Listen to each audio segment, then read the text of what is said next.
Hey lovebirds, these are your love notes. Quick, simple ideas to help you figure out where you're at and where you're going in your love life in under 10 minutes. Today, this video is all about 4 types of dates you can go on with your single self. For whatever reason, you might not be dating at the moment. That doesn't mean you still can't go on dates. Being single isn't all that bad. It can actually be great. After all, the best projects in life are the ones that enhance you.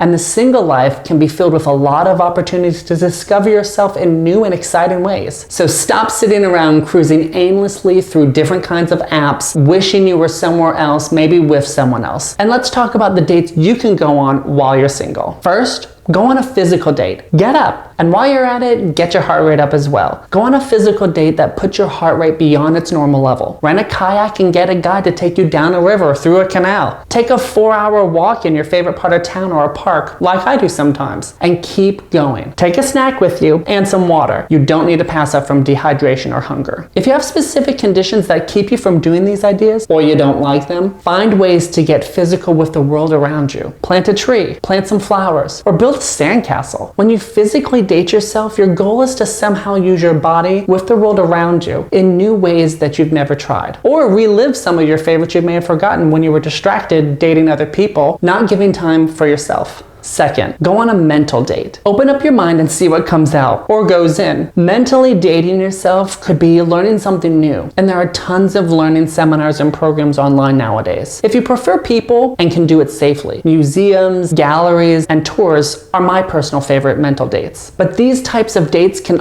also be about using your mind to stretch your imagination. Reading fiction books is an experience I forgot about years ago. I just never read fiction. I thought I didn't like it mainly because it made me feel sleepy. But then I decided a new genre, historical fiction, and I used a part of my mind I haven't used since I was a kid: imagination. You can learn a lot about yourself when you see what you like to read. Online book clubs are also very popular nowadays, but ultimately you want to learn, experience, or think about something new when you go on mental dates. The brain is a muscle worth using to anyway. Third, go on a creative date. We all have some sort of creativity in us. Just because we don't make money off of it or we get featured in a magazine doesn't mean it isn't important. Creative dating is when you do something that adds something to your world you didn't have in it before. Some people paint with a twist of alcohol. Others write a book. I personally like to pick up an instrument and play it for a little bit. I do play several stringed instruments, so I naturally like to be creative with them. But it doesn't have to be as involved as these options. Clay pot making, lip syncing for your life, or dancing on TikTok. Why not? Whatever it is for you, make it something fun that creates a smile on your face and maybe one for someone else as well. Fourth, going on a competitive date. Do something better today you didn't do as well yesterday. That's the theme for going on a competitive date with yourself. I love playing tennis with myself and knocking the ball off a wall painted with net lines. It keeps me active, but I also strive to do more hits every time I do it. Your competitive date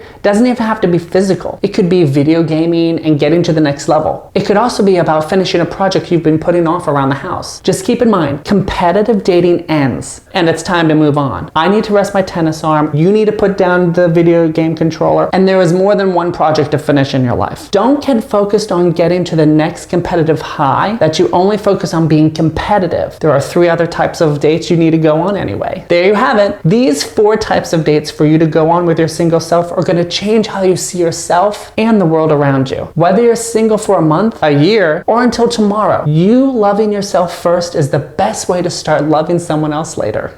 Speaking of loving someone else, smashing the like button and subscribing for more love notes in the future shows me some love. The love you show me and my channel helps bring ideas to other people to build the love life they want, and that's why I'm here. You can also follow me on Instagram at Mr. Benjamin Rose for specific relationship advice I post as often as possible. Until next time, keep loving.